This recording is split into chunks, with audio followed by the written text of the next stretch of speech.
Hi, welcome to AP7 AM.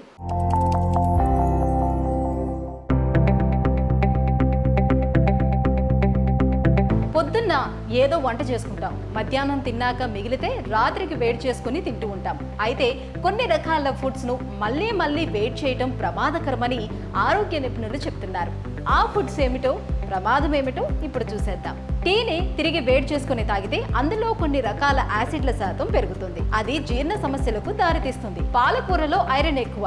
ఈ కర్రీని reheat చేసిన ప్రతిసారి ఐరన్ ఆక్సిడేషన్ కు గురవుతుంది. ఇది చాలా రకాల అనారోగ్య సమస్యలకు కారణమవుతుంది. అలాగే వంట నూనెలను మళ్ళీ మళ్ళీ వేడి చేసినప్పుడు అందులోంచి విషపూరిత వాయువులు వెలువడతాయి. క్యాన్సర్ కు కారణమైన ఫ్రీ రాడికల్స్ కు కూడా ఉత్పత్తి అవుతాయి. అలాగే బీట్రూట్ ను తిరిగి వేడి చేస్తే అందులోని నైట్రేట్లు నైట్రైట్లుగా మారుతాయి. అవి కడుపు నొప్పికి, క్యాన్సర్ ముప్పుకు దారితీస్తాయి. అన్నాన్ని తిరిగి వేడి చేసినప్పుడు అందులో బ్యాక్టీరియాలు వేగంగా వృద్ధి చెందుతాయట. వీలైతే వేడి చేసిన వెంటనే తినాలట.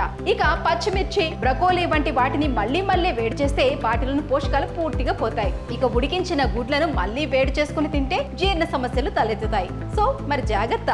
ఈ వీడియో కనుక మీకు నచ్చినట్లయితే లైక్ చేయండి, షేర్ చేయండి, మా ఛానల్ని తప్పకుండా సబ్స్క్రైబ్ చేసుకోండి.